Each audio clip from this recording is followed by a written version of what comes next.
નમસ્કાર, welcome to Vamja education. આજના આ સંક્ષેપીકરણના પાર્ટ 2 એટલે કે બીજો સંક્ષેપીકરણમાં તમારું હાર્દિક સ્વાગત છે. આપણને ખ્યાલ છે કે ધોરણ 10ના ગુજરાતી વિષયના વિભાગ ડીમાં ત્રીજો પ્રશ્ન સંક્ષેપીકરણ પૂછાય છે. 4 માર્ક હોય છે. તમામ વ્યક્તિઓને રોકડા 4 માર્ક તેમના મળવા જોઈએ. તો ચાલો આ વિડીયોમાં આપણે પાકા કરી લઈએ પરીક્ષામાં 4 માર્ક પાકા ધોરણ 10 ગુજરાતીના પેપરમાં. તો જોઈએ આજે આપણે સંક્ષેપીકરણ બીજા નંબરનો છે. વધારેમાં વધારે આપણે પ્રેક્ટિસ કરશું, 10-15 સંક્ષેપીકરણ જોશું, એમાંનો બીજો. તો જોઈએ આપણે વાર્તા, પરંતુ આ ટાઈપનું કંઈક તમને શીર્ષક એટલે કે ટાઇટલ પેપરમાં આપેલી હશે, સૂચના આપેલી હશે કે નીચે આપેલા પ્રત્યેક ગદ્ય ખંડનો આશરે ત્રીજા ભાગમાં સંક્ષેપીકરણ કરી અને યોગ્ય ખાસ કરીને શીર્ષક આપો અને 4 માર્કનો પ્રશ્ન તમને પૂછવામાં આવશે, જેની નોંધ લેશો. જે લગભગ 55 નંબરનો પ્રશ્ન હશે. ઓકે, તો જોઈએ. વિકલાંગ માણસ જગતને ભારરૂપ છે. આમાં વિકલાંગ માણસની વાત કરેલી છે કે વિકલાંગ માણસ છે તે જગતને ભારરૂપ છે એવી લાગણી અર્થહીન છે, એટલે કે અર્થ વગરની છે.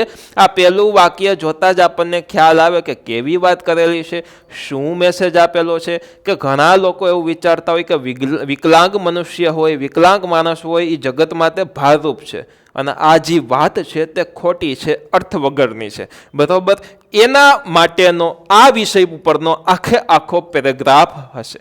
ઓકે, ભારરૂપ માણસો જોવા જઈએ તો અસંખ્ય જડશે, જે કેવળ પરોપજીવી જ નહીં સમાજદ્રોહી પણ હોય છે. આમાં એમ કહે છે કે ભારરૂપ માણસો વિકલાંગ નથી હોતા, પરંતુ બીજા અસંખ્ય ભારરૂપ માણસો જોવા મળશે. જે ભારરૂપ માણસો છે તે પરોપજીવી જ નહીં પરંતુ સમાજદ્રોહી પણ હશે.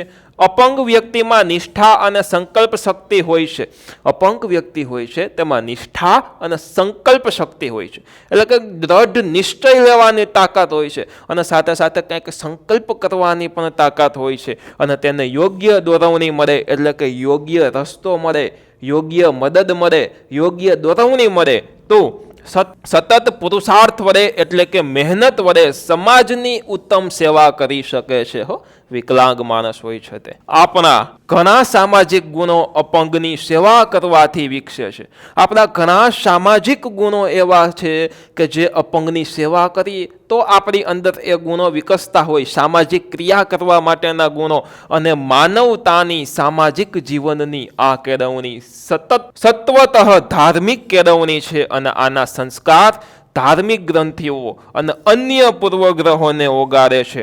માનવતાના અભ્યાસથી આપણે વધારે સારા દેશજન એટલે કે જે દેશમાં રહીએ છીએ તેમના જન, તેમના નાગરિક, વધારે સારા નાગરિક થઈ શકીશું, વધારે સારા હિન્દુ કે મુસલમાન થઈ શકીશું, જે ધર્મના હોય તે વધારે સારા આપણે થઈ શકીશું હેલ્પ કરવાથી, મદદ કરવાથી વિકલાંગની, બલકે વિશ્વ માનવ કે પરમ પિતાના સાચા સંતાન થઈ શકીશું, જે બીજાના દુઃખો જોતા નથી, જે બીજાની આરત સંભાળતો નથી, જે સંકટગ્રસ્તોની મદદે દોડી જતો નથી, તે જ અપંગ છે.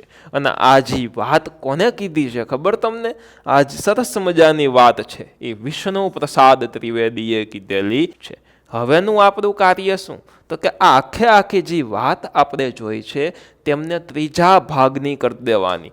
એટલે કે પ્રશ્ન લાંબો હશે, જવાબ ટૂંકો લખવાનો, આનાથી ત્રીજા ભાગનો ટૂંકો લખવાનો. કેવી વાત હતી કે અપંગ માણસ છે તે ભારરૂપ નથી, પરંતુ બીજા ઘણા બધા એવા વ્યક્તિઓ છે, દેશદ્રોહી વ્યક્તિઓ કે વગેરે વ્યક્તિઓ કે તેઓ ભારરૂપ છે સમાજ માટે.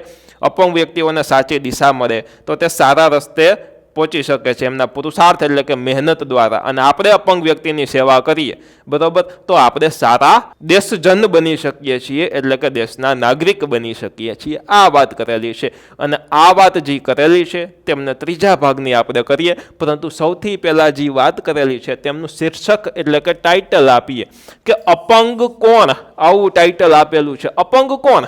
જે ખરેખર અપંગ છે તે, કે જે દેશદ્રોહી છે, જે માનસિક અપંગ છે તે. બરોબર, એટલે અપંગ કોણ, આવું ટાઇટલ આપેલું છે. જોઈએ સંક્ષેપ. તમે કહેશો સર ટાઇટલ આવું તમે કેવી રીતના દીધું, તો કે આપી શકો તમે અલગ અલગ હો. તો આમાં શું થયું કે અપંગ કોણ એ જ વિશેની વાર્તા હતી, બરોબર. એટલે આ ટાઇટલ છે તે આમાં એકદમ સ્પષ્ટ રીતે બેસે છે. જોઈએ તો ત્રીજા ભાગમાં આટલું આપણે ટૂંકાવી દીધું છે, આટલોક આપણે જવાબ કરી દીધો છે. તો વિકલાંગ માણસ જગતને ભારરૂપ નથી, તેને યોગ્ય દોરવણી મળે તો તે પણ નિષ્ઠા, સંકલ્પ શક્તિ અને પુરુષાર્થ વડે સમાજની ઉત્તમ સેવા કરી શકે છે. ઓમાંથી જોઈને જ આમાં લખીએ છીએ, બરાબર. વધારાની વસ્તુ કાઢી નાખીએ છીએ. અપંગની સેવા એ માનવતાની શ્રેષ્ઠ કેળવણી છે, બરાબર. તેના થકી આપણે પરમ પિતાના સાચા સંતાન થઈ શકીએ છીએ.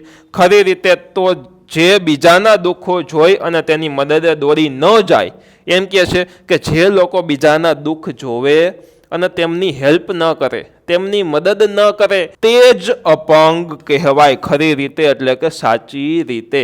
એવું આપણે ઓમાં મોટા પેરેગ્રાફમાં જોયું હતું, એને આમાં આપણે સરસ રીતના ટૂંકાવી દીધું છે અને આપણો જવાબ અહીંયા કરી દઈએ છીએ પૂરો. આશા રાખું છું કે આ સંક્ષેપીકરણ બીજા નંબરનો પણ તમને વ્યવસ્થિત સમજાઈ ગયો હશે. ખૂબ જ હેલ્પફુલ થશે એક્ઝામમાં તમને સંક્ષેપીકરણ. 55 નંબરનો પ્રશ્ન હશે, થોડુંક નંબરમાં આગા પાછું થાય, પરંતુ 4 માર્કનો પ્રશ્ન હશે. આટલી વસ્તુ લખી લ્યો એટલે 4 માર્ક રોકડા. ખાસ કરીને શીર્ષક લખવાનું ભૂલતા નહીં, ટાઇટલ લખવાનું ભૂલતા નહીં. આશા રાખું છું કે વિડીયો તમને ગમ્યો છે તો રાહ શેની જોવો છો યાર? લાઇક કરો વિડીયોને, તમારા મિત્રો સાથે શેર કરો. ઓકે, ફરી મળશે એક સરસ મજાના નવા વિડીયો સાથે. ધન્યવાદ. અને આઈએમપી કરી અને એક વિડીયો મૂકેલો છે જેમની અંદર આપણે વર્ષ 2022નું ગુજરાતીનું પેપર જોયેલું છે, બરાબર. અને એમનું એનાલિસિસ કરેલું છે અને એ પેપરમાં 55 નંબરનો સંક્ષેપીકરણનો પ્રશ્ન હતો.